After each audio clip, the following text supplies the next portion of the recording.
Hello dear viewers, welcome back on my channel quick learning with ease. I hope आप सभी बहुत अच्छे होंगे और इंटरव्यू की प्रिपरेशन काफ़ी अच्छे से कर रहे होंगे।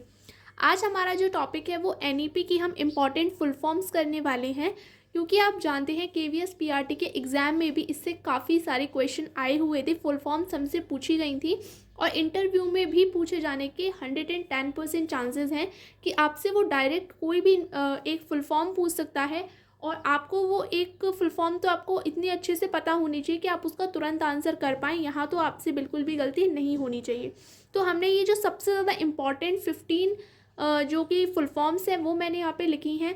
बहुत सारी मैंने नहीं लिखी हैं, क्योंकि गाइस इतनी सारी बहुत डीप में जाके एकदम से नहीं पूछी जाती, जो बहुत ही ज़्यादा फेमस होती हैं या जो बहुत ही ज़्यादा यूज़ की जाती हैं, तो वो हमारी फुल फॉर्म्स पूछे जाने के चांसेस ज़्यादा होते हैं। ठीक है, तो आपने भी एग्जाम में काफ़ी सारी फुल फॉर्म्स याद की होंगी, लेकिन एक क्विक रिवीजन के लिए आप ये 15 जो इम्पॉर्टेंट है सबसे ज़्यादा फुल फॉर्म्स वो आप देख सकते हैं। इसके बाद हम इम्पॉर्टेंट ईयर्स जो जो पूछे गए थे और जो काफ़ी ज़्यादा इंपॉर्टेंट है पूछे जा सकते हैं, तो मैं वो आपको सब यहाँ पे क्लियर करूँगी। तो देखिए, सबसे पहले एफएलएन की फुल फॉर्म जो कि एग्जाम में भी काफ़ी बार पूछी गई, foundational literacy and numeracy.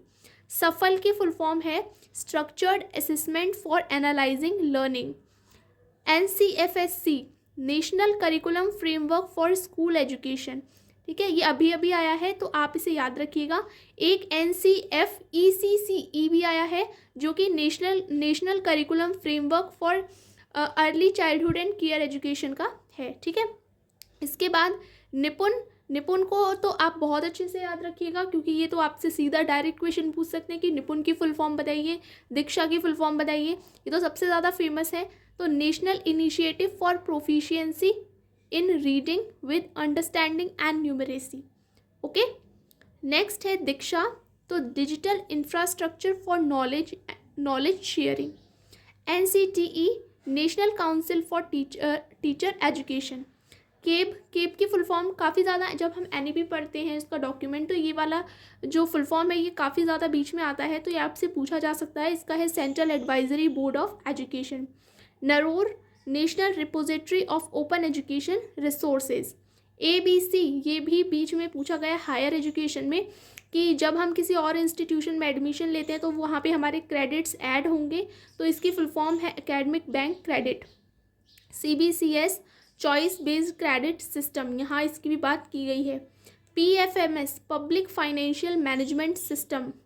SEDG इसे भी आप इम्पॉर्टेंट मानिए, सोशियो इकोनॉमिकली डिसएडवांटेज ग्रुप।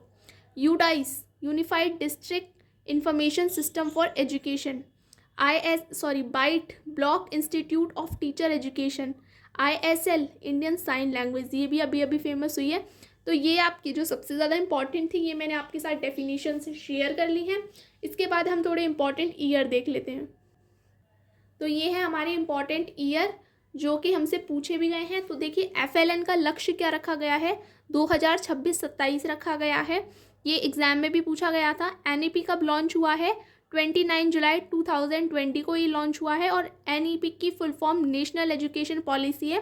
काफ़ी ज़्यादा स्टूडेंट यहाँ पे न्यू एजुकेशन पॉलिसी बोल देते हैं।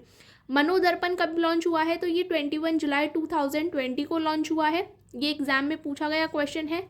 निपुण कब लॉन्च हुआ है, 5 जुलाई 2021 को हुआ है।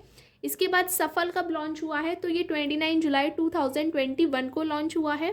GER जो ग्रॉस एनरोलमेंट रेशियो है उसको 100% करने का जो टारगेट रखा गया है वो 2030 रखा गया है। और ये किसके लिए रखा गया है, pre school to secondary school के जो स्टूडेंट्स हैं उनके लिए। और अगर मैं हायर एजुकेशन की बात कर दूं तो ये 50% ग्रॉस एनरोलमेंट रेशियो रखा गया है। ठीक है, 7th है हमारी निष्ठा। निष्ठा की फुल फॉर्म निष्ठा का जो टारगेट रखा गया है ये अगस्त 2019, टारगेट नहीं, ये लॉन्च हुआ है अगस्त 2019 को। और ये किसके द्वारा किया गया है, तो ये रमेश पोखरियाल जी के द्वारा किया गया है। आप एक बार निष्ठा की एक बार डेफिनेशन देख लीजिएगा, ये मेरे से रह गई है। इसके बाद है दीक्षा कब लॉन्च हुआ है, तो ये 5 सितंबर 2017 को लॉन्च हुआ है। PWD एक्ट, ये पूछा गया क्वेश्चन था और ये मेरे ही एग्जाम में आया था कि PWD एक्ट 1995 जो फोर्स में कब आया था, तो ये 7 फरवरी 1996 को आया था। नेक्स्ट है RBW एक्ट 2016 फोर्स में कब आया था, तो ये 15 जून 2017 को आया था। International day of PWD PW है यहाँ पे PWD जो 2022 है उसका थीम क्या था, ये क्वेश्चन पेपर में आया हुआ है। तो देखिए जो डे है वो 3 दिसंबर को ये बनाया जाता है, और जो इसका 2022 का जो थीम था वो था transformative solution for inclusive development. ये आपसे पूछा गया था क्वेश्चन कि 2022 का PWD इंटरनेशनल डे PWD 2022 का थीम क्या था। इसके बाद है नेक्स्ट मेंटल हेल्थ एक्ट कब आया था, तो ये 1987 में आया था, और इसको रिवाइज होके ये मेंटल हेल्थ केयर एक्ट 2017 में आया था। 2017 वाले ने 1987 वाले को रिप्लेस किया था, क्योंकि इसमें कुछ जो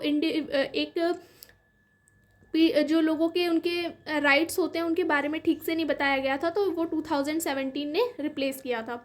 और जो वर्ल्ड मेंटल हेल्थ डे है ये हमारा 10 अक्टूबर को मनाया जाता है, और 2022 का इसका थीम था make mental health and wellbeing for all a global priority.